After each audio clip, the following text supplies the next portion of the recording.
This week on the podcast, we're sharing our first experiences with the Disney Genie. And we're talking about the merchandise and the new food we experienced as part of Walt Disney World's 50th celebration. Stay tuned. You're listening to the Pixie Dust Fan Podcast. Hi, I'm Francine. And I'm Carrie. We're two best friends who can't stop talking, usually about Disney stuff. Sometimes we have fascinating guests, and sometimes it's just us. But it's always positive and fun. We're happy to have you join our chat. Thanks for listening, and let's get started. Hey, Fran. Hey, Carrie. How are you? I'm all right. That's nice. You started this episode. Yepper. I know, we gotta mix it up sometimes, right? We do. I feel like we what the heck? Broken records sometimes. Yeah. Well, we have our intro, so we really just have to... Right? Say hi and get into it. Get into it. Yeah, because our intro's pretty cool. I still love it. I'm so glad we did that. This week we were going to talk about, so this is like the part 2 or /2A or whatever of our, well, because we have to talk, we did the how did you feel? So that was kind of about the trip. But then the next week was the 50th, our celebration, all that stuff. And now we figured we got to cover the really important stuff about our trip, which is the Genie Plus, the merchandise, and the food. Yeah. We're going to try and cram it all into one episode. And given that we talk so much, it's probably, it could be harder. I don't know. Because sometimes we start talking and we go for miles and miles. And then other times we start talking and we're like, okay, just get to it. And then it's like 10 minutes and we're like, huh? What happened? We're done. Okay, so let's start with Genie Plus, because I think we got to start there for people about what our first... We were there the day it launched. Yeah, we were that, and that's pretty much the biggest news, lately. Yeah. Like, we knew the 50th was coming. Everyone knew what was happening or what it was going to look like, but the Genie Plus everyone was waiting to see. Yes, what it was like. It launched on the Tuesday that we were there. And by that time, we were still at Bay Lake Tower. Mm-hmm. And we wanted to use it to buy... We knew we wanted to use it to buy a couple of attractions. But it was not without glitches for us in the beginning. For sure.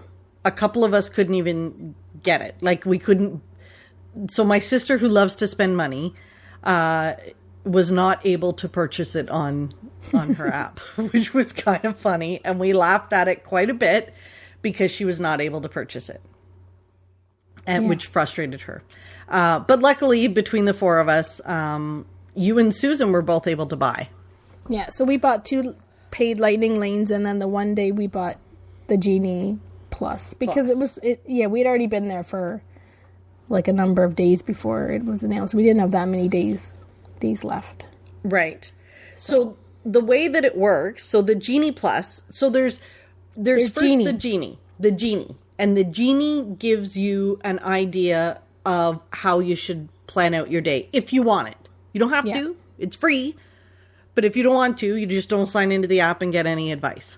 Right. So when you sign into Genie, it asks you, you can say what you like to do. You can say what sort of attractions you like, what type of entertainment you like, what, just the things that you kind of dig.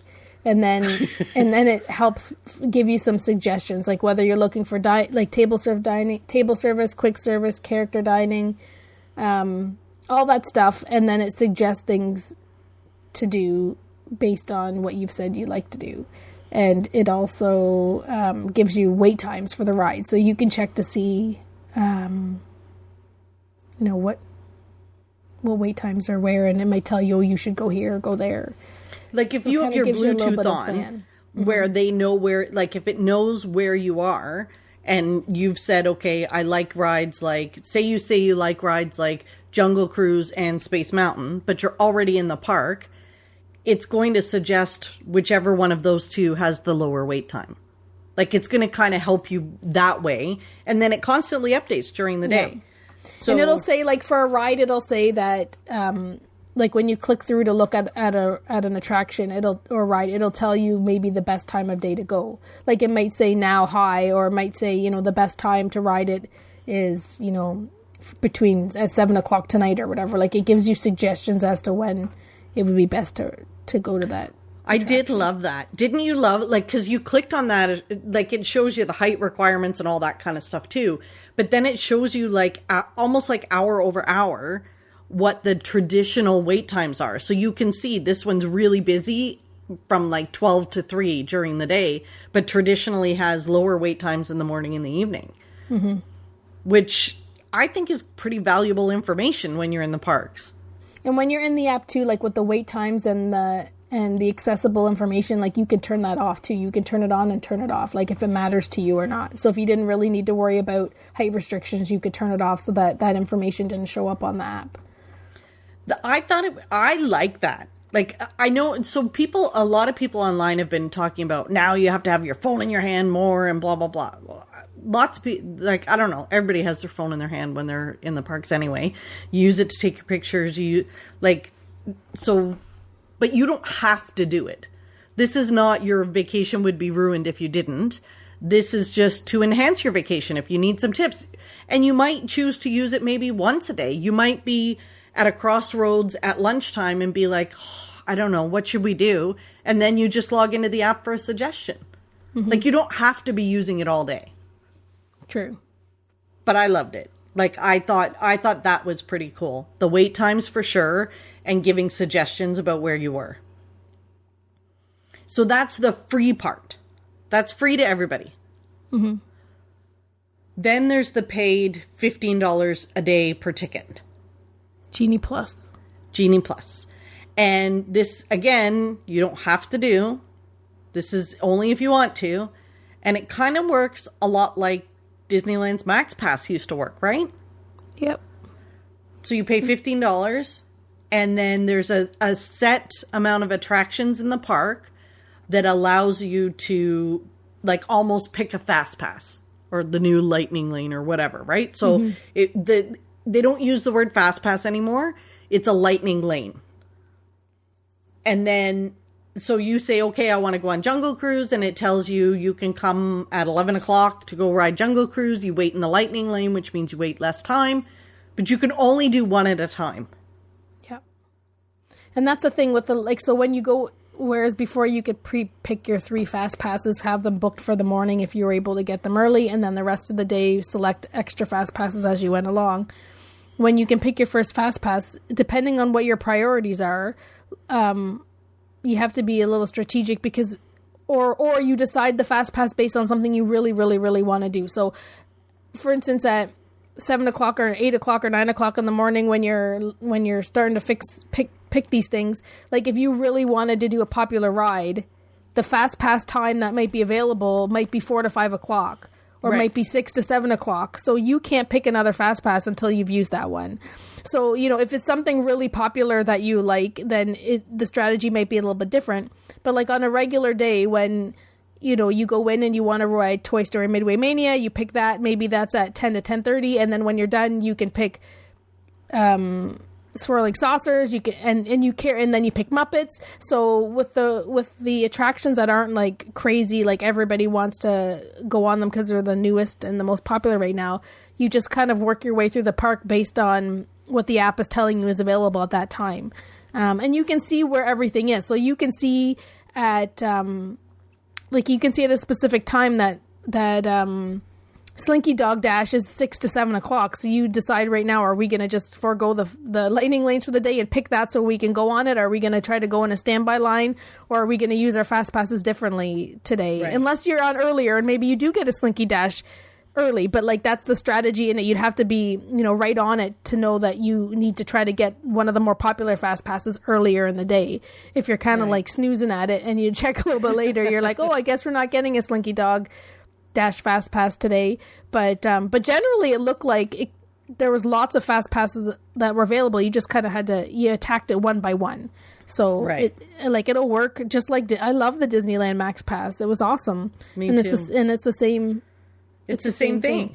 Like, it's sort of like, you know, you just like, if you're in the park and you're just deciding what you want to do for the day. Like, again, if you really want to have it all planned to a T, you really can until you get there and you start using the lightning lane. But for us, it's awesome because it's like a bonus, because, you know, whether we're not going to wait in lines for an hour anyways, we're probably not going to wait in a line longer than 20 minutes. So, you know, we can determine what we want to stand by for, and then we just use the lightning lane, and it just enhances and gives us attractions that we might not have went on because we weren't going to wait in too long of lines, right?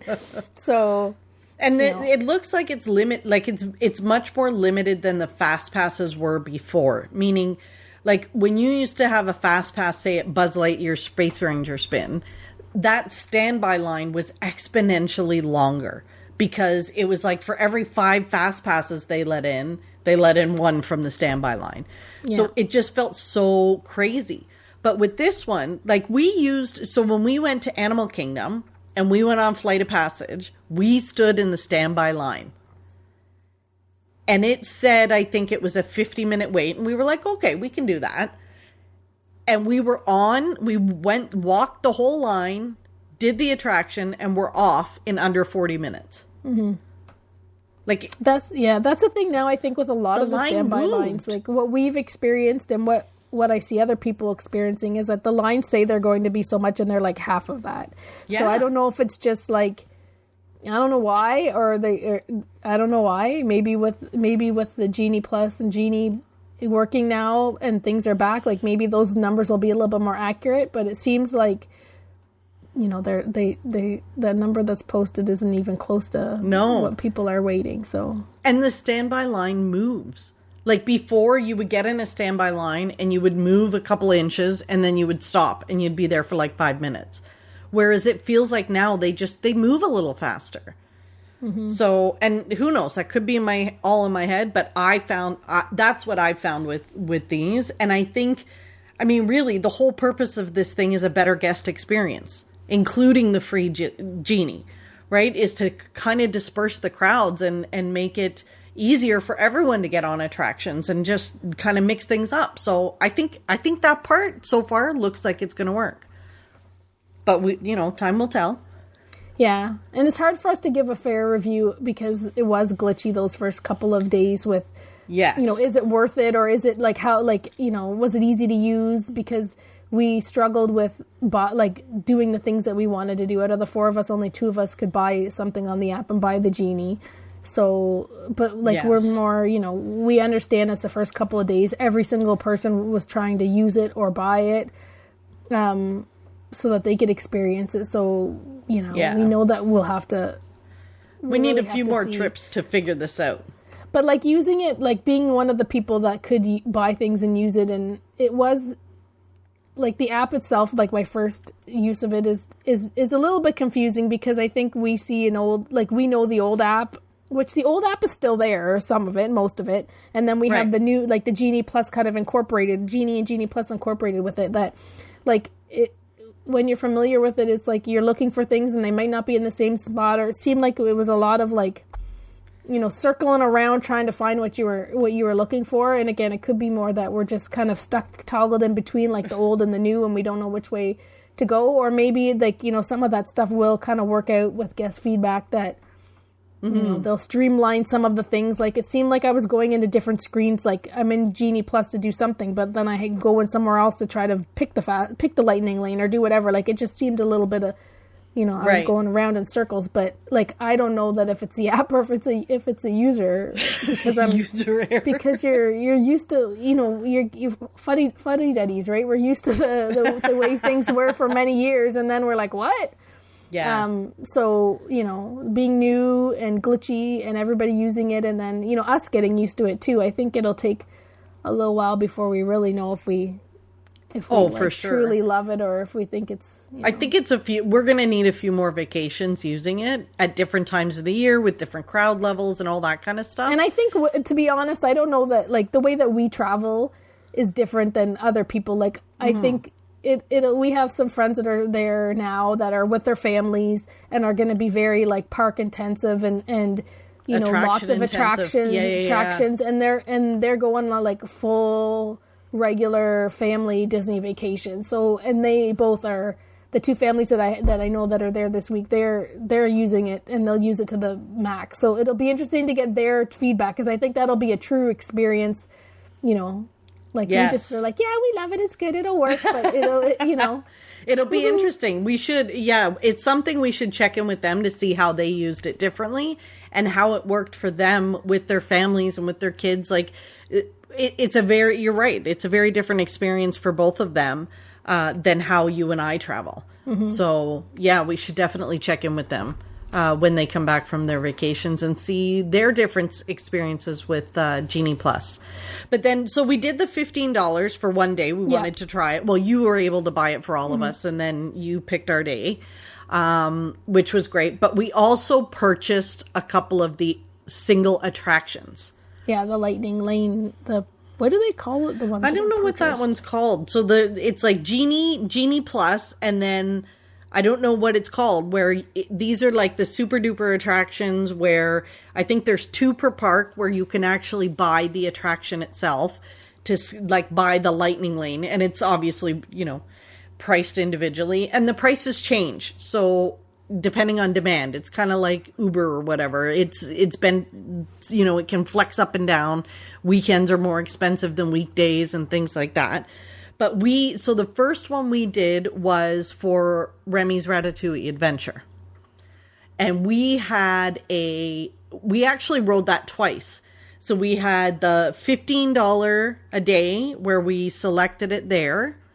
And then we had another one where we purchased the attraction separately. We did the virtual queue. We did the virtual queue. That was it. Mm-hmm. We did the virtual queue, and then we purchased it. You're right. And that was kind of funny, because I did the virtual queue for us that morning, didn't I?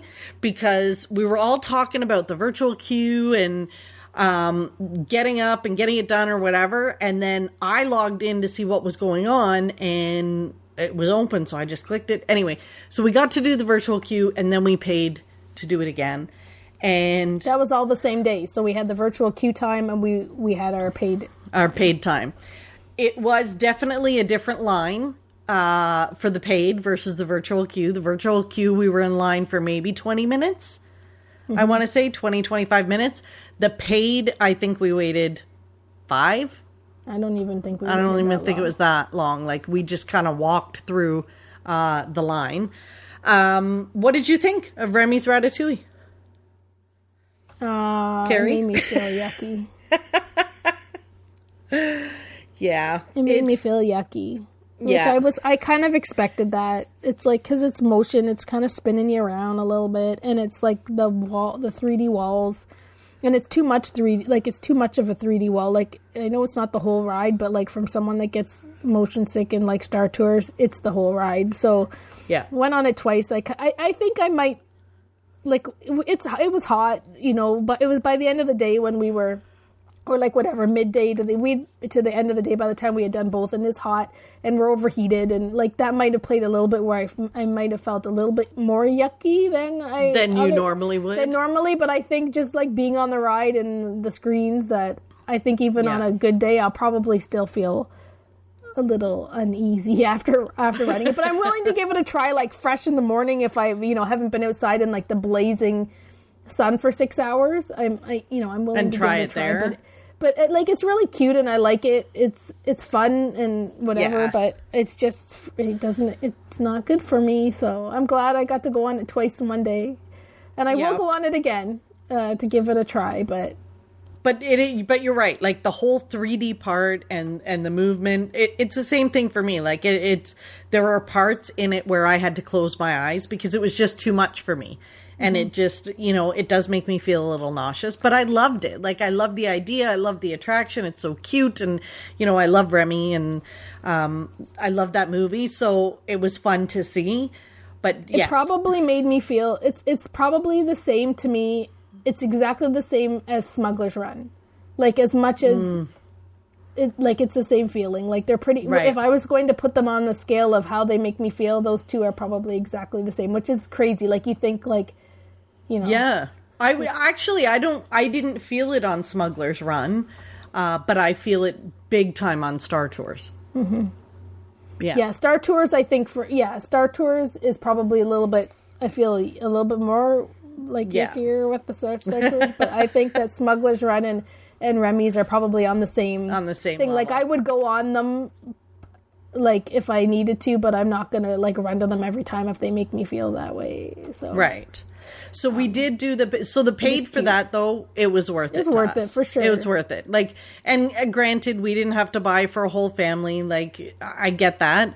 But I will say, for when I'm there with my nephew and his wife and kids, that I would absolutely pay for it, just to save time and save the wait time or save whatever, just for them to experience it, right? Yeah, and that's the thing. I think seeing it, like, we wanted to see these things for the first time, and we're just paying, like, we only pay for ourselves. Right. But yeah, I could see, like, I'm not going to pay for it every single time, even if if it was Flight of Passage and I had to pay for it every single time. I'm not going to probably pay for it every single time, but, like, absolutely for that first experience. Yeah. It's probably, like, I think some families would even, like, they would justify it. You got to think about it. Like, if you have a family, a large family, you're going down, you go to Walt Disney World every 2 years. You've paid $6,000, $7,000 for your family to go. Investing a couple $100 to make sure that you get to do the attractions that you want to do when you've already spent $6,000, it really isn't, like, it isn't a huge leap. If it means that you're absolutely going to get to do Remy, you're going to get to do Rise of the Resistance, and you're not going to have to stress and be up at 7:00 in the morning to try and get a virtual queue that might sell out, whatever, right? Like, I think those things people will definitely invest in, and you don't have to do all of the rides. Like, there may only be one that you're like, this one for sure, I want to make sure I get it done. So we did it for Remy, and then we also did it for Mickey and Minnie's Runaway Railway. Yeah. And that was your first time on that. Yeah, I really like that. I really, really liked it. It's the sad thing was that we only went on it once because we paid for it, and we were only at Hollywood Studios really for the one day, right? So we didn't have the opportunity to ride it over and over again, and I think that's what I need to ride it a few times, and I wish I could have had the experience that you had where the first time you rode it multiple times, because I think you need to ride it to really see it all, because it moves so quick, and there's so much happening that it needs a couple of ride throughs. So I really liked it. I can't say I'm not as over the moon as you are, because I don't think I've got to ride it as much, but it's fun. It's so cool. Like, it's amazing. It's so cute. It's like how long has it been since they made an old, like, a traditional dark ride, and, like, that's what a dark ride is now. Like, it's very, very cool. Like, yeah, it was beautiful. I love it. So I'm glad we paid for that one. Yeah, for sure. Me too. Yeah. So our overall thoughts on Genie Plus, I can't say that I'm over the moon with it yet, because there were glitches, but I'm going to get to try it on future trips and see kind of how it works for me. But the free part, I really like I like the way they've got that information laid out for people to help them plan their day. Mm-hmm. I think it's good, and I think it's only going to evolve, right? Like, as they collect more data. I also think there's got to be some challenges with forecasting and planning with all of the COVID stuff being closed for all that time. People starting to travel, not knowing when people are coming, like from Canada, from the UK, all that kind of. How do they forecast the wait times proper? So I think as they collect more data, it'll just continue to improve. Yeah, me too. I think so. Yeah. And Disney kind of does that, right? They're not just going to be like, nah, we're done. Yeah. We worked on this for the last 6 years, but it's out. Let's move on to something else. Let's figure out what's next. Like, I'm sure. Yeah. It'll be tweaked for sure.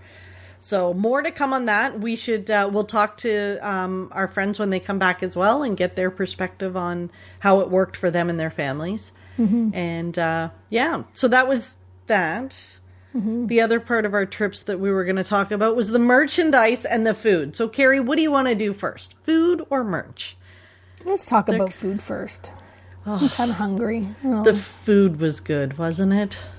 The food was, like, I found the table service food that we had was spectacular.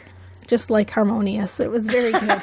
Everybody was happy. Everything was, Right. was tasty and delicious. So why don't we start with Steakhouse 71? Because we've talked about that on multiple podcast episodes that we had 3 reservations for Steakhouse 71, which is the new restaurant in the Contemporary Resort. Yep. We had 2 breakfasts and a lunch planned.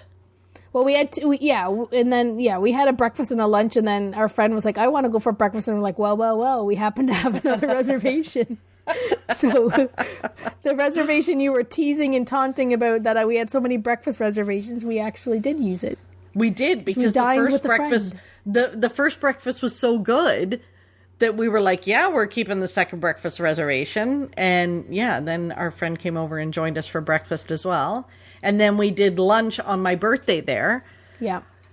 So food-wise, so the restaurant itself was fantastic. It's the very the pictures on the way in were pretty, like, I love that hallway where they're showing how the Contemporary came to be, the construction photos, you know, all of that. I love that.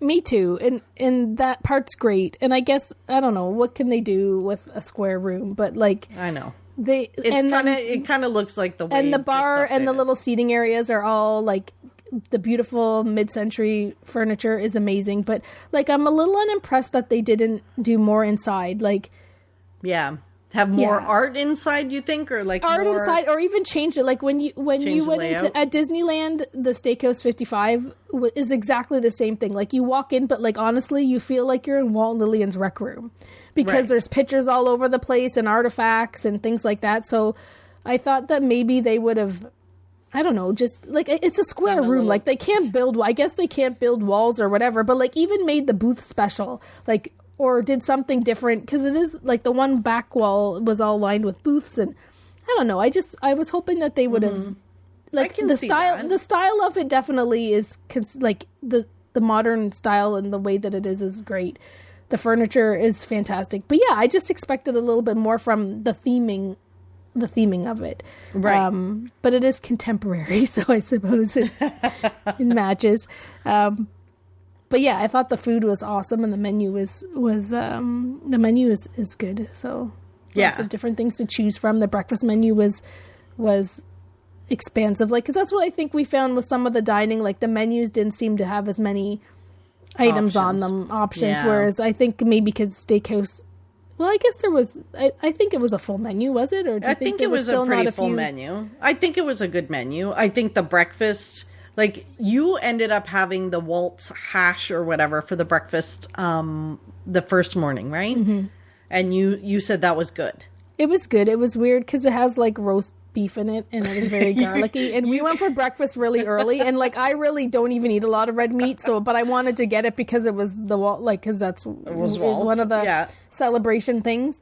It was good, but I'm not saying it was bad, but I don't know that I would ever get it again, because it's like you kept saying every time you were taking a bite, you're like, it just feels weird eating this in the morning, like it just like roast beef. Like I know people eat steak and eggs and stuff, but like, do those people eat steak and eggs at like 8:00 in the morning, or do they eat that at like brunch? Because I was like, this is very weird, but it was good. I really enjoyed it. The next time we went, I had oatmeal, which I got taunted and teased about.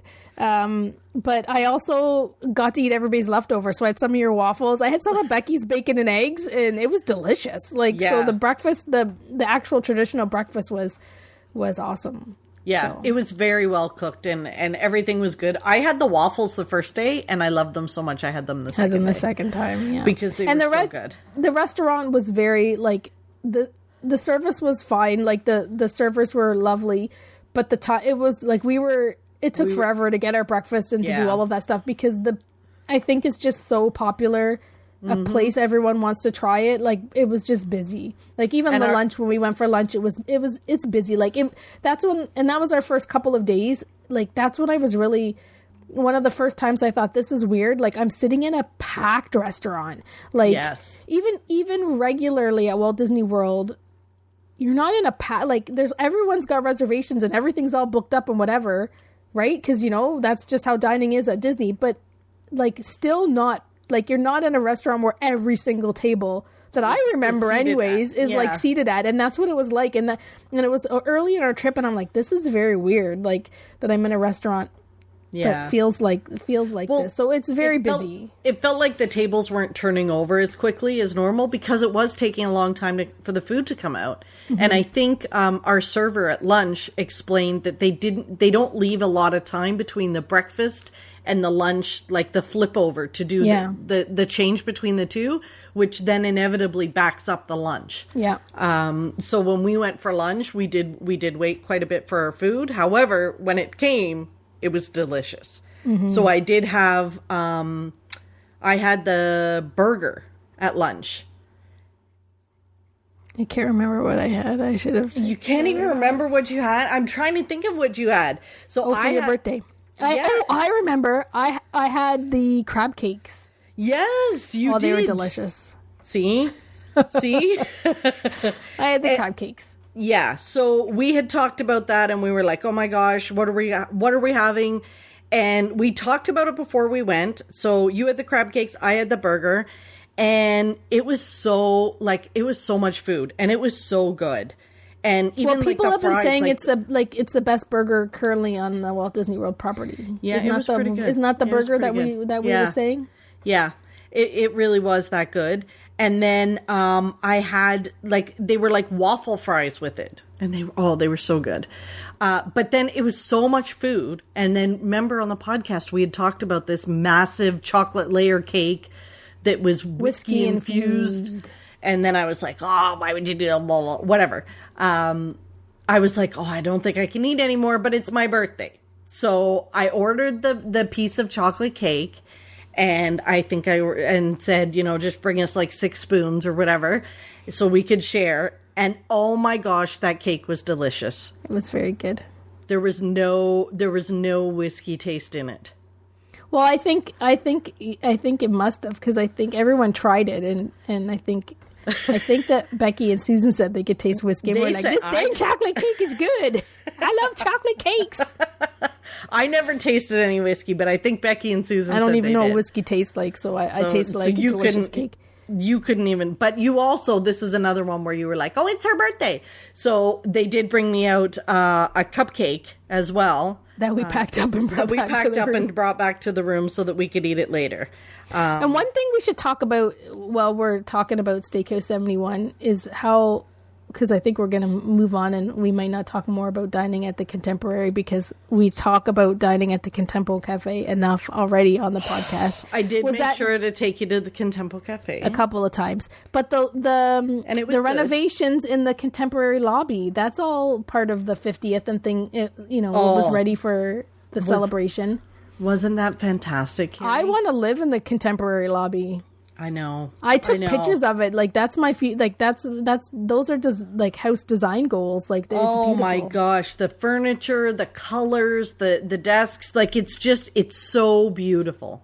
Mm-hmm. It's so beautiful. And then they have the touches of Mary. Well, they have a picture of Mary Blair, who is she was an Imagineer. And there's all kinds of old 1971 pictures all throughout the lobby. And then they have like a little nook that's like a Mary Blair homage. Yeah. And so Mary Blair, for those that maybe don't know, she worked on lots of attractions, but her biggest, and I mean biggest, is the mural in the Contemporary. She did that huge mural that you see in the middle of the Contemporary Resort, and it's just spectacular. And they really did pay homage to that as well in the new lobby. There's like a big reference to that mural, and they have all of the pieces, like it's just awesome. It's just awesome. Mm-hmm. Yeah. And we did eat in the Contempo Cafe. Well, we can't cover food and then not talk. So I made sure that Carrie got to eat in the Contempo Cafe a couple of times. And whatever. But it was fun watching the monorail go by, was it not? Yes, it is. It's cool. It's a different experience. It was a different experience because, when we eat there, usually it's during Destination D and there's 7,000 people trying to eat it.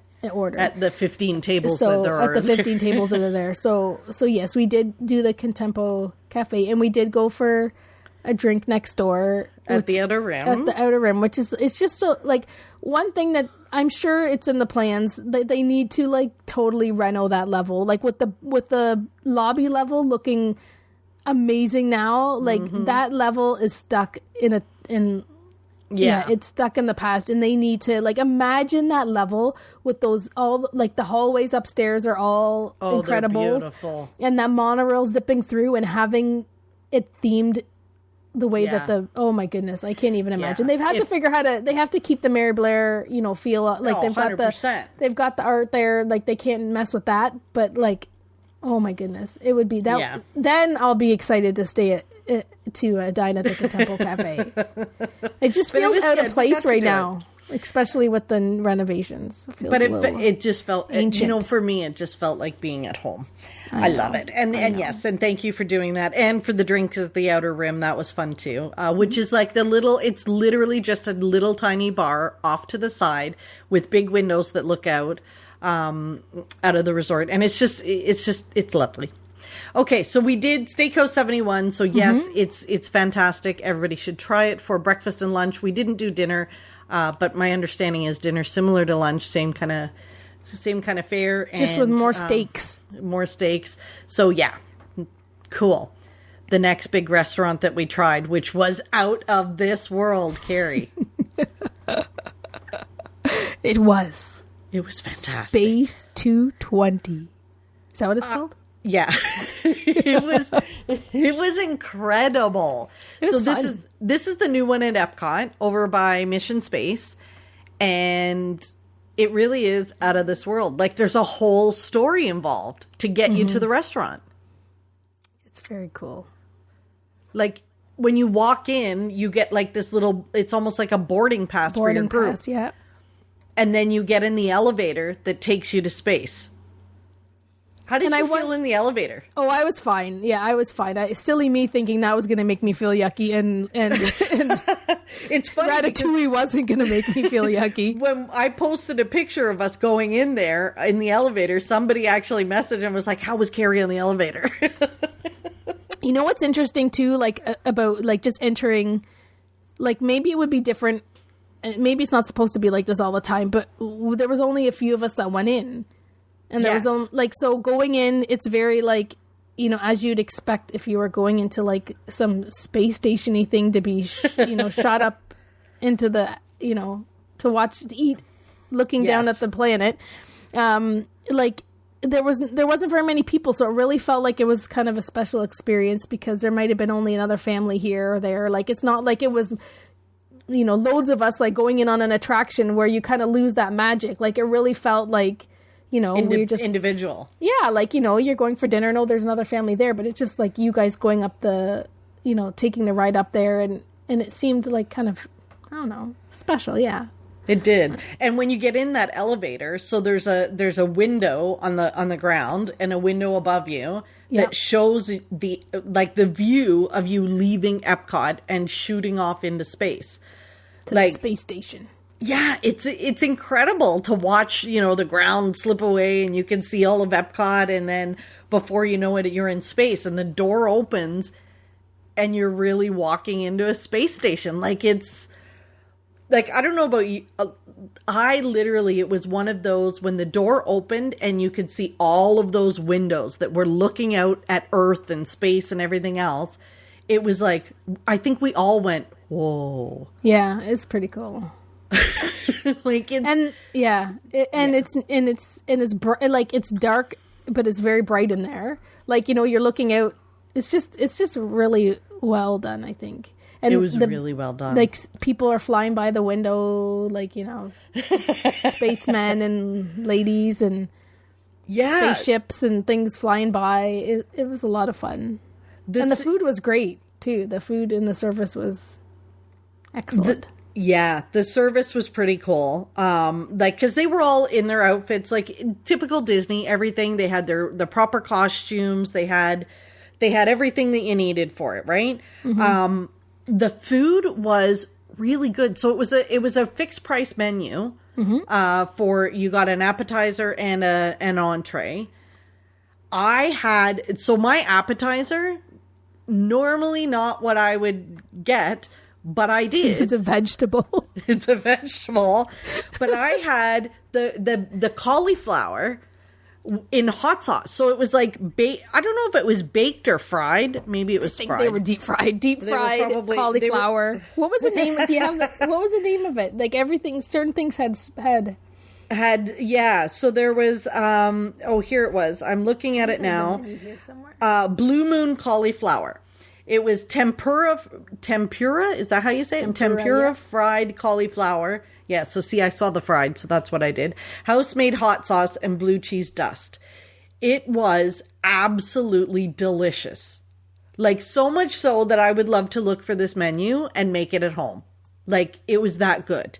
It was that good. I can teach you how to do that at home, Fran. Can you teach me how? So what did you have? Did you have... I had the Big Bang Burrata, which was like a big ball of mozzarella, and there was grilled artichoke hearts, and there was sunflowers and arugula and like a little red sauce. It was delicious. It was totally delicious. Becky had the Starry Calamare, which was good. Yeah. Very good. And the dipping sauces were awesome. And what did... Susan had that. Didn't she have the Galaxy grain salad? Yes.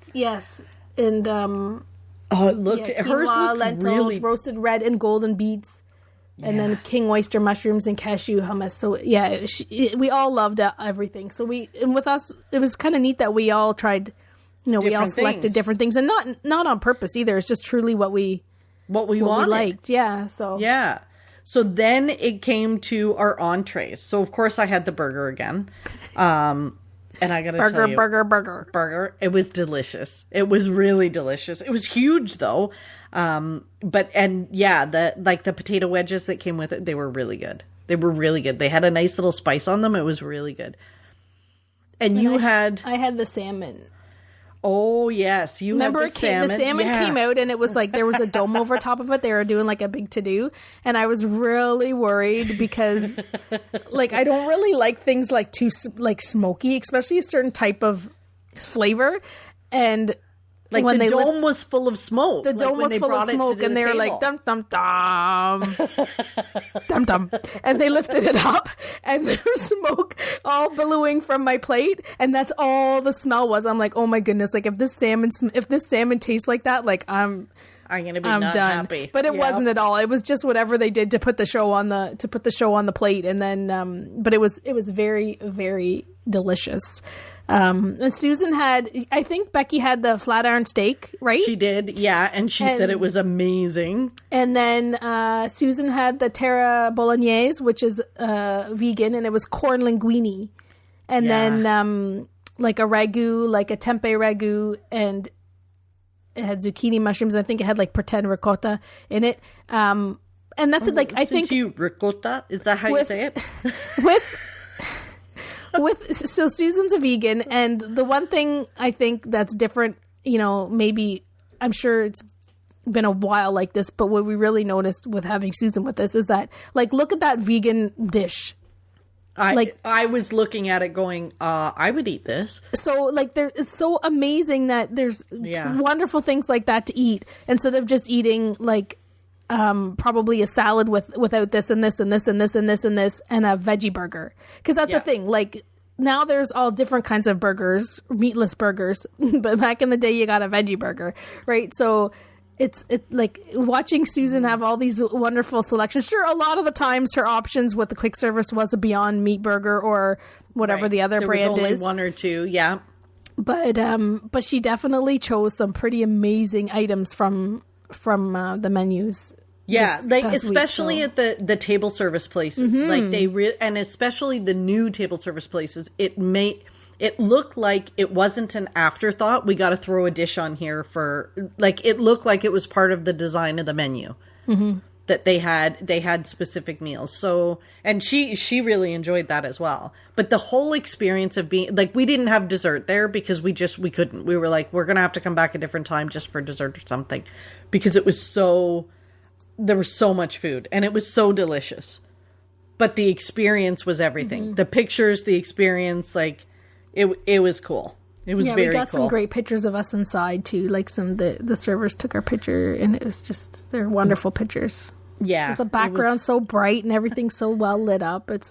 Yeah. Yeah, like it's amazing. It was, and even like the cutlery, it was all so perfectly themed. And I think like, yeah, I think in the past, you know, I might not have wanted to do something like this because I always think that, you know, the experience was in the show of it and not so much the food of it, the food part, right? But I think it's a full amazing experience, right? Not just like crappy food in a really cool restaurant. So, well, speaking of good food, we managed to do walk up. So that was another thing we got to try on this trip, was that some of the restaurants have walk up availability where you go on the app and you say, I'd like to check, like, to be on a wait list for a walk up list. Yeah. Which is awesome because you know, in the past, I guess you could in some situations go up to the restaurant and ask if there was any way to be sitting at the bar or whatever, get in. But now you can kind of pay, like you can look on the app from, as long as you're in a close enough range to it, I think you can, you can check and get on a wait list. You could keep checking and get on it instead of waiting till you get to the restaurant to ask and be like, oh no, sorry. Yeah. You know, try next week. Or they laugh at you. Ha, ha, ha, ha. Nice try. So you were very excited because we got to do it for one of your favorite restaurants. Yeah, we did it twice. There. We went to Kona since we were so close to Kona on the monorail, at the monorail resort. We just jumped on the monorail and went to Kona one night, which was awesome. Yes, and we love Kona at the Polynesian. Because you get to go to the Poly. Like, if you have any reason, any excuse to go and just check it out, then... Well, we were happy to go because we wanted to, A, we wanted to eat, and B, we wanted to go and look at all the merch in the store there. Yeah, so that was another added benefit. And then there was, so there... Oh, I don't want to say because I think that might have something to do with your pixie dust at the end. As okay, what we were. Well, we don't need to talk about. We don't have to say we don't have to do a play-by-play of everything that we ate at these places. No. But the other place that we did the walk up was the Grand Floridian Cafe. Yep. Which is another great one that is often overlooked, and we managed to get a walk up there, and we had a really nice dinner there. And in that situation, we don't, like, in both of those situations, really, we were like, well, let's try for the Kona. Let's try to get a dining reservation at the Grand Floridian Cafe. Like, we're already, you know, we're in the area because we're staying at Bay Lake and we were hungry. And we know, well, worst case scenario, we'll go to the quick service. But, like, they worked perfectly. Like, at Kona, we waited for 2 seconds for our reservation to come through. At Grand Floridian, we went for drinks at the what's that called? The Enchanted Rose. The Enchanted Rose. So we went to the Enchanted Rose. We got on the wait list. We enjoyed some drinks, and we waited like 40 minutes or whatever, maybe even a little bit longer for our walk up reservation to come through. But it just worked perfectly. Like, and again, worst case scenario, we go to the quick service at both of those locations. That was our backup plan. But the fact that it works so well, that, you know, is very cool, very promising, very excited about. Although we weren't able to use it to get a Beaches and Cream because Becky and I, whether everybody else wanted to go, Becky and I secretly were like trying to get into Beaches and Cream. You were when we were staying at the beach club, and we didn't have any luck getting on a walk up for that one. Yeah, so it didn't work everywhere. But yeah, you're right. We went to Enchanted Rose, loved it there. Obviously, the drinks are good, and it's beautiful. The rooms are amazing. Beautiful. It's just, it's worth Beauty going. and the Beast themed, and it's amazing if you get a chance to go into the Grand Floridian and check that out. And then, we had dinner at the Grand Floridian Cafe. I love my chicken there. And then you and I experienced some fun after that. So the monorail went down while we were at the Grand Floridian. So keep in mind, Carrie and I have not been walking much in the last year and a half. So we were both exhausted. We're exhausted by like 2. I know. Like by 2:00, we were both ready to nap. And it's 8:00 or 9:00 or whatever. Right. So because of some of the medication that Becky's been taking lately, she was really in a pickle, and she had a scooter. Susan can run marathons. Like, seriously, this woman has energy like you wouldn't believe. And she literally has run marathons. Yeah. So after dinner, the monorail's down. So Susan says, I'm going to walk back to Bay Lake Tower from the Grand Floridian. I look at you, the two of us are like, oh, heck no. Becky's like, oh, I'll go with you, Susan, because, you know, her little scooter, she can just scoot along. No problem. So you and I decide we're gonna. Why didn't we ever talk about taking an Uber as the first thing or a Lyft? I don't understand. I don't know what was wrong with us. I don't know why we didn't talk about that, but we decide we're gonna go try and take the boat. And it's at the end of the night, so it's a lovely option. It's a lovely option, but we get down to the lake. We finally get on the boat, and this is when the electrical water pageant comes out. So now, because we're both looking at each other like, how come this boat isn't moving? Like, why are we not moving anywhere? Well, it's because the water pageant. It's in a traffic jam. so the boat's in a traffic jam. So after about 10 minutes, it finally gets moving. And we pull into the Polynesian to pick up some guests. But by this time, everybody's basically getting off the boat. So you and I, in our infinite wisdom, decide that we're going to go sit up front outside of the boat. In the open air so we can take our masks off. So we could take our masks off. But then we realize that we're on an empty boat. And it looks kind of like, the front of the Titanic. We could start doing a photo shoot. So Carrie and I, being the goofballs we are, so if anybody's listening that was on that talk, we get out on the front of the boat and we start taking all these stupid pictures of each other, reenacting, the whole scene where she's hanging off the edge of the boat and we're laughing and it's so much fun. And then we hear the captain of the boat say, okay, come on. And I look and the dock next to the boat, because it was dark, I never noticed. And everybody's going to the boo bash, I think. There's like 50 people standing on the dock watching Carrie and I. Act like total idiot goofballs. We didn't know anybody was there. I knew everybody was there, first off. Why didn't you tell me? Why? What are we doing wrong? We just look like idiots. So that was our night. We finally got back. And then we had to take the boat to the Magic Kingdom and then walk from the Magic Kingdom so to Bay we still Lake. pretty much walked half the way. We did. We were, and, Susan and Becky were already like, chilling. In their jammies, drinking wine. Yeah, exactly. So that was a fun night. But oh my goodness. So we did try quite a few new sit-down places. And we also did the barbecue. So this was, we did quick service, the new Regal Eagle barbecue. Yeah, not so new, but new for us. We did the new for us at Epcot. Mm-hmm. And what did you think of that one? Oh, I like inside with all the barbecue competitions and all the Muppets that have won it in the past. It was good. Yeah, it was good. It was good. I don't think it was as good as the time that I had it in August. It wasn't quite as good for me, and maybe it was just an off day. But it was good. It's barbecue. Like you Susan can't really and I go wrong. shared like the vegan option, and before when it opened, they had like I think they had like jackfruit, like pulled pork, like the whole entree was based around jackfruit, and now it's like a Beyond Burger or whatever burger it is, with jackfruit on top. So it was fine. It was good. We shared. I can't even remember what we got for a side in the dipping sauce. Like everything was tasty enough, but I was a little disappointed because I think that the vegan option was a little bit different. Like I'm okay with Beyond Meat burgers, but I like vegan things I want to try something that's kind of crazy and different, and like I thought that there'd be that option, but they've kind of put the two together, I think, unless it was like that all along and I just don't remember. But it was good, and I liked we ate outside and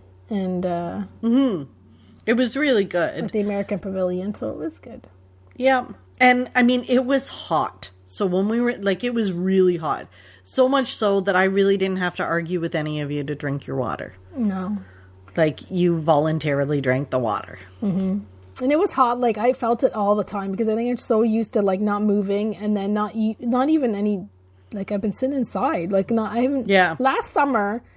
The summer before, I did spend a lot of time on my lunch, like sitting out, like I take my lunch break outside with the cats in their tent, or I went for more walks or whatever. Mm-hmm. Like this past summer, like I don't know how I saw sunlight much at all. Like so I was struggling. Like no joke, by lunchtime, between lunch and noon, I was done physically because of the heat and like the walking. I probably could have got through it, but the heat on top of it is like unbelievable. Yeah. Like I was in trouble. We had to take quite a few breaks in the afafternoon. Yeah, and drinking, like, I don't even know if any water, like, I'm so out of it. I don't know, I could have drank 10 times more water. I don't think I probably would have still felt the same way. So. Yeah. So that did have an impact on how much of the food we tried as well. Only because when it's really that hot, it's difficult to be hungry. Yeah. Especially for some of the quick service and the options there. The other piece that we did try off of our list of things that we wanted to do was at the Columbia Harbor House. Mm-hmm. Remember, we talked about that one before we left, and we did try the sandwiches at the Columbia Harbor House. So I did the fish sandwich, and it was good. It was, yummy. Yeah. And what did you have there that you were like, I have to try it? This is where you got your milkshake. Yeah, I got the milkshake with the Haunted Mansion donut and the Haunted Mansion straw. And the milkshake was an okay milkshake. It was like a blackberry or raspberry, some sort of berry milkshake. I don't even drink milkshakes, so I don't drink that much dairy. So I took a couple sips of it. I was really expecting that donut to be like a good donut. It wasn't very good. I'm used we're used to Tim Hortons donuts, so I don't like. Tim Hortons has mastered how to make donuts like frozen whatever that tastes like they're fresh and whatever. So I was very disappointed by the donut because I couldn't even eat it. You guys didn't even want to eat it. Like that's how when there's four of us at a table and four of us can't like choke down a donut. Like that's yeah. And you know that we are very much like we try to be positive about everything. I can absolutely tell you that donut was not good. But that Haunted Mansion straw was worth it all. Like the minute she passed over that, so she passed over the milkshake, and the Haunted Mansion straw was just like kind of like only like 2 millimeters of it was like in the milkshake. And as soon as it came over on the tray, like I grabbed it and put it down on the counter so that it wouldn't get any, because it's a paper straw, which of course, so it'll disintegrate. If you used it. So it's worth the straw.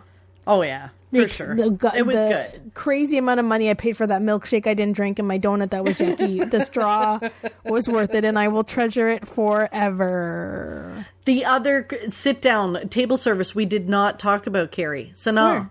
We did Sanaa. Oh my goodness. Holy How did smokes. we forget this, right? Like Sanaa, we've never done. Oh my, and we finally prioritized it to go to Disney's Animal Kingdom Lodge, to go to Sanaa. Everybody talks about the bread service, where you get the bread service and you get all these dips to use on the bread. Amazing. And it was everything that everybody said, and I think will become a pretty regular rotation in our dining experiences. Yeah, it was delicious. And then we had the bread service that we shared between the four of us. Yeah. And it was good. Like they said, we could have more bread if we needed it, but we also, each four of us had entrees as well. Mm-hmm. And that was delicious. Yeah, we all got biryani, different ones. Like I got shrimp, you got chicken. I think Becky got just the like no meat, like just vegetarian one. And then Susan got like the salad sampler, and it was like 3 like vegan or whatever plant-based salads, and they were like 3 decent bowls of salad. They looked really good. She really liked that as well. Yeah, but yeah, it's so good. So I'm gonna add that back to my that's gonna be a I can't good believe rotation. we almost forgot that. How did you? Well, especially and there's giraffes out the window, and you got your drink. Oh my goodness! What the heck is that drink called? The celebration? Sipabration. Sipabration. So we had talked about it on the podcast that we wanted to try the Sipabration, which is the lemonade, because you were mad at me because I said I wanted to try it and you're the lemonade drinker. Yep. And then you get this doohickey thing that you put in the drink to make your Sipabration. And I was asking, like, everywhere where we went for dinner, I was like, do you have the Sipabration? And they were like, no. And they're like, and like, I don't ever, like, I order water. Like, I never drink I never usually order sodas or alcohol. Like, I drink, I might order coffee sometimes. Like, I never order anything really for drinks. And then, like, every time I'm like, excuse me, do you have the Sipabration? And every single place was like, no, we're sold out. No, we're sold out. And then when we went to Animal Kingdom, I wasn't going to ask because I was like, I don't want to be like, how many times do I got to be let down on this? Like, I want the cup. I want the little plastic cup. I want the sipibration. And then Fran was like, aren't you going to ask about the sipibration? And the man's like, well, actually, we do have the Donald here. Like, they didn't have all of the characters. They only had Donald. So I got the sipibration. And oh my goodness, it is like, it's not what you have at Sanaa because it tastes like you're drinking sweet tarts or I don't know, any like whatever the sweetest candies are in a drink form. And that's not the palate. Really go with Biryan. It's absolutely, they shouldn't even allow it to be sold in there, honestly. It shouldn't be allowed to be on the menu because it is horrific tasting in comparison to what you're about to eat or what you're trying to eat at the same time. But so we got it and it's fine. Like we ended up watering it down like crazy. We both didn't finish it. Becky got it too because it had a Donald doohickey on it. But anyway, so you get the Donald, you pop it in the drink and you spin it. And so I did mine first and it didn't it wasn't wowing me because it dissolves and it turns your lemonade into an iridescent sipibration. And mine, like, it's very dark in the restaurant and I did mine and it wasn't really working and I'm like, well, that kind of sucks, like $10 for that. And then Becky did hers because, you know, we might have to videotape and photo one and we might have to boomerang the other. So Becky did hers and she was under like her place setting was under a spotlight and it's iridescent like nobody's business. Like it is the most iridescent looking drink. Like I don't even know. It's like, it's not glitter glue, but it's pretty much equivalent to like edible, drinkable, not glittery glue, iridescent glue. Like, and this iridescent doesn't go away. Like at the end, we were watering it down. Like Becky had like a half an inch and we like filled up with water and it was just as iridescent as it was when it was 100%. And then we were like, oh my goodness, what have we put into our bodies? Well, are you gonna be glowing in the bathroom? They're gonna like, you know, they'll find it in me in like 50 more years, probably somewhere in my insides.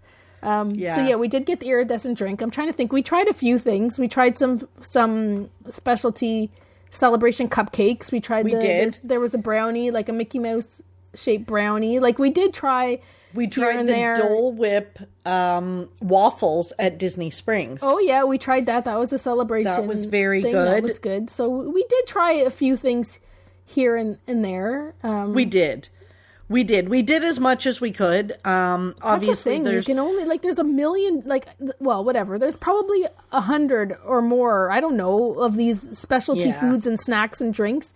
Like, and you eat regularly, and like you said, you have to be hungry for it, and like you're like, oh dang it, like we wanted to try so many things, and we would see them, and we're like, we just can't eat them. Like, who were we thinking that we were gonna tackle all these things? Like, we're lucky we tackled the ones that we.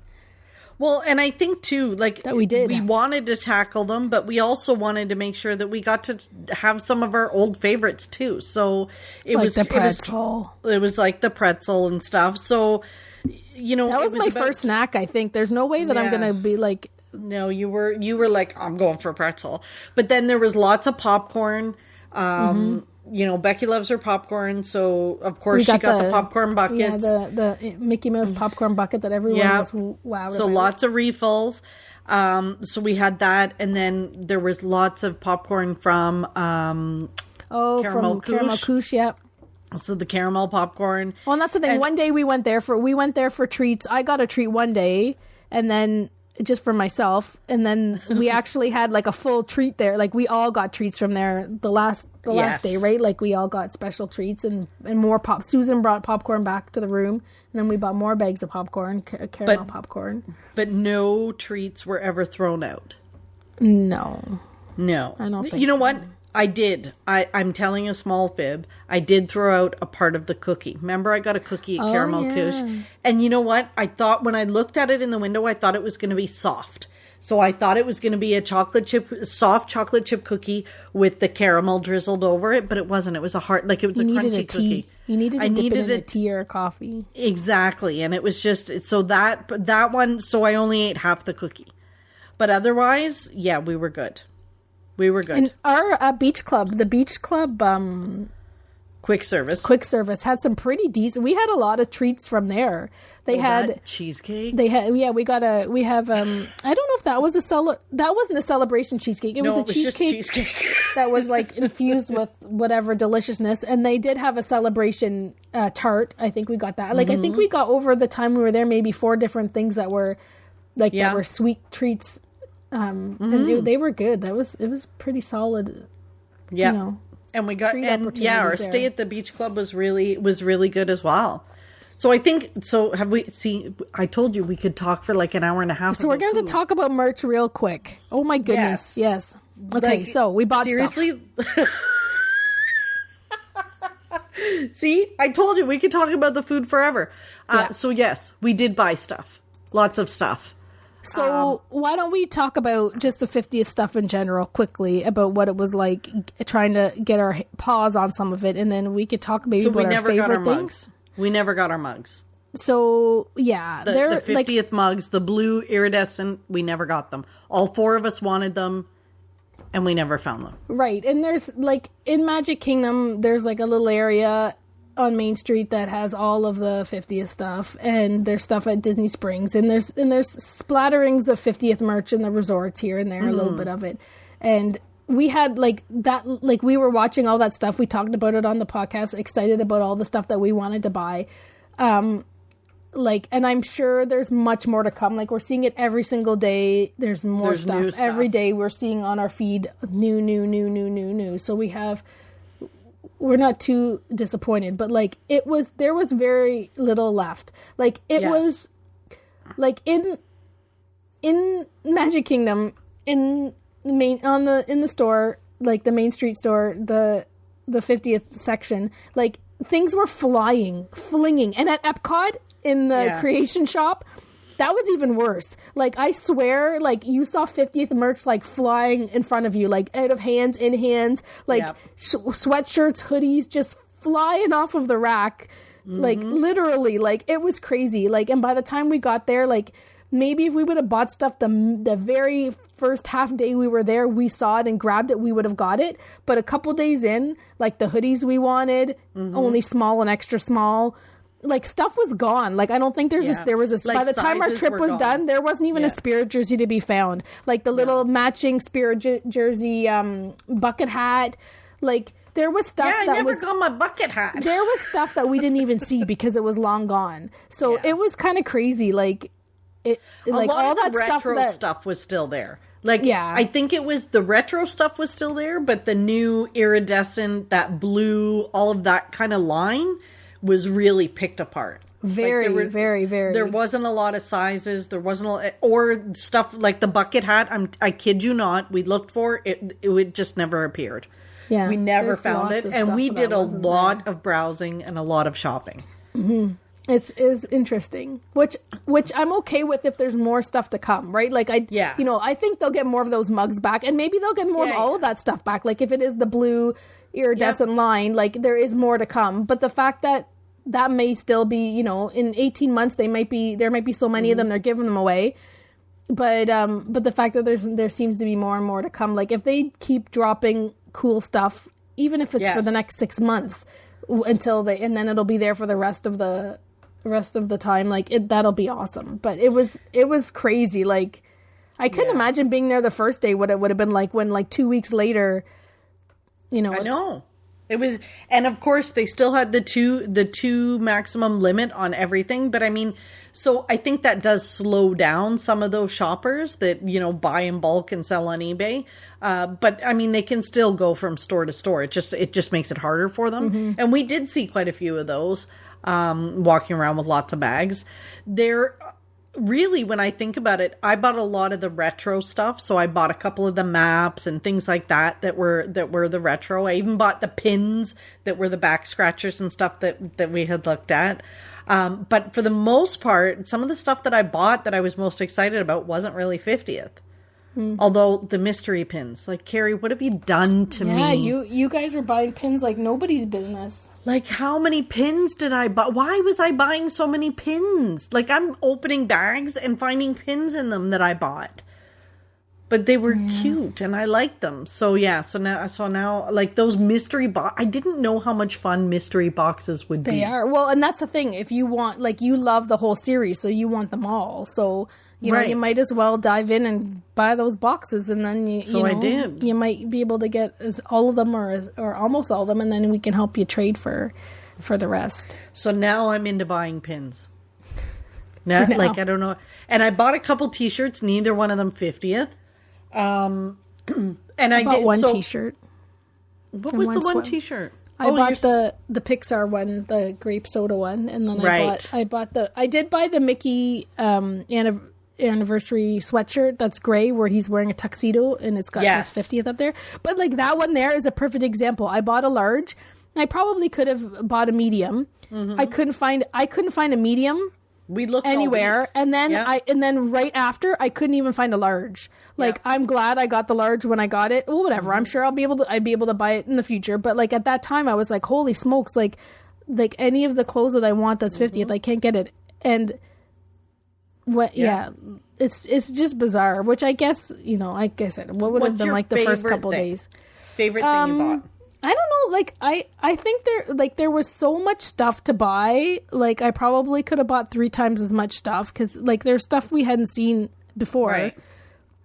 I'm so excited I got my Spirit jersey. So, jerseys... yeah, that was good. Spirit jerseys and me do not get along. Like, my body shape, I look like a big box when in a Spirit jersey. They're just horrible on me. However, at the Contemporary Resort one night... I found a Spirit jersey, but it's a zip up. Yeah, so it's cool. It's a jacket. It's a jacket. And it said Walt Disney World across the back. So, yeah, I had to have it. And I love it. Love it, love it, love it. But, yeah, like there was so much stuff that we bought that I think it was probably a good idea that you had a regular size suitcase. Well, really, the only reason was because I brought puzzles. Like I bought 2 puzzles, and then so the puzzles take up a lot of room. Let's talk about that morning when we're packing to come home at the beach club, and I hear, "Hello, is there any? Would you have any room in your suitcase?" I just wouldn't have bought the puzzles. No, but you guys kept telling me all along, we've got an empty suitcase. So I'm like, whatever. I'm buying my puzzles. So Becky brought literally an empty suitcase. Mm-hmm. So all of her clothes fit in her suitcase and some of her merch. And then we filled one suitcase full of stuff that we bought. And we each all still had merchandise in each of our suitcases and carry-ons. So we did okay with merchandise, I think. The puzzles had, like, those were big boxes. That I think that was part of the problem. Was the fact that they were big boxes, so we had to try to kind of fit those in. And then when we got home, we had to open up our cases to trade back, because we also had to balance the weight. Yeah, in the that's cases. The thing. We still had lots more room when we did weight them. Yeah. So we were trying to balance out the weight and things like that. So, but we made it work. We had 3 big suitcases. We had 4 big suitcases between the 3 of us. Yeah. And we filled them. Yeah. I think I liked my puzzles that I brought home. I bought the little mini castle, the Cinderella castle, the Lego castle, because I'm going to put it at work. I bought a lunchbox, a Jared Mariama lunchbox. Yes. Not even a lunchbox, it's a bag, right? It's a bag. Yeah, it's like an insulated bag. It's a beautiful bag. Yeah, I like that. Yep. But yeah, I bought a bunch of little stuff for me and a couple of shirts and like I could have bought more. Like there's Alex and Ani bracelets and some jewelry and whatever, but like much. There was so much stuff. I bought some pins. I bought some blind bag pins just for fun. There's lots of. I bought a bunch of little things, and it's like I said, I could have filled. We probably could have filled lots more suitcases with like. Oh, we could have, but we had to abstain from. We did. We were buying the gold medallions, the 50th gold medallions. That was kind of fun to look for the ones we wanted. I need a cat one, but I didn't get a cat one. And pressed pennies, we were looking for the pressed pennies. So pressed pennies are no longer 50 cents in a penny. They're all digital, so you have to put your credit card or put $1 in. So that kind of I've got like 10 pounds of pennies and quarters here. Yeah. Yeah, that was fun. Like, I think there's a lot over the next 18 months for us to look for and fish out that we didn't get. Yeah. Yeah. And when we go to Destination D, there's going to be all new merchandise from Mickey's of Glendale. Mm-hmm. Yeah. So, and we had to make reservations while we were away for our Destination D for the time that we want to go shopping. So we each get a time slot for when we can go into Mickey's of Glendale. So we made that reservation that opened up while we were away. And we're going to get to see a premiere advanced screening of Encanto, right? Right. Yes. So we had to do that. We had to pick that in our shopping window. So. Yes. So lots more excitement to come for our Destination D, and we will absolutely be doing little snippets while we're there. We'll record them on our phones and see, hopefully they're good enough quality for us so that we can kind of put everything together and be like real on the ground reporting of Destination D. Yeah. Yeah. Okay, we better wrap it up. I know. I think, see how we do this? You're going to have to snip some stuff out of this one. What am I going to snip out of it? Know. It's all such good stuff. Good luck. I know. Thanks. May the force be with me. Carrie. My pixie dust. What's your pixie dust this week? So my pixie brought dust. You joy. It's probably my favorite thing I brought back from Walt Disney World, which I didn't say in the list just before because then I would have given it away. So, and this is thanks to your sister Becky, who makes lists of things that she wants to buy instead of me starting a list, putting 2 things on it, and then forgetting about my list. So at the Polynesian at Trader Sam's, they have a Jungle Cruise Tiki mug. Yes. And we bought it. Yes. So that was exciting because I have a little collection of them. And I love that it's like a first round of them. Yeah. And the fact that I got to buy it myself because other ones I've had to have people buy for me. So I love it when there's something that I really want that's special like that. That's maybe, a collector item or a special pin or whatever the heck that it is, that I actually am there and get to buy it myself instead of having a friend buy it for me and bring it back or have a friend buy it for me and have to, hold it for me forever till I see them again or whatever. So that kind of brings like double joy that I actually got it and that I myself got to be there and experiencing the purchase of it. So that's my pixie dust. That was pretty awesome. What's yours? No more talking about it. Yeah. Okay. So, Carrie, we got to wrap it up. Mine's not as exciting, and it has nothing to do with Disney. It's as I've reached that milestone year, I'm always on the search for face creams and eye lifts and all that. Fun. I know. So anyway, I did find a new one that I kind of like so far. It's the L'Oreal Revital Lift. And, but I'm always open to suggestions if people have ones that they want to share. But, that one so far, it's not like, I hate it when they have like those perfumey, like they're really perfumey and I just, yeah. Anyway, so I like that one. So for people of a certain age, it's so far so good. But yeah, I really like it.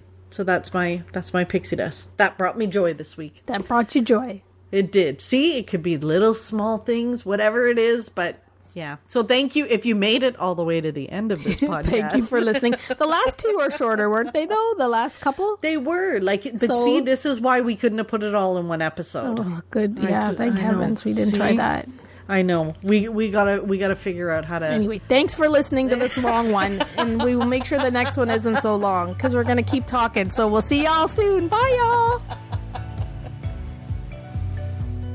Thanks for listening to the Pixie Dust Fan Podcast. We hope you enjoyed the episode. Make sure you're following us on your favorite podcast player so you'll get a new episode every week. And find us on social media too. We'd love to hear from you. Till next time, remember, you are never too old to be young. Chase your dreams and design your own happily ever after.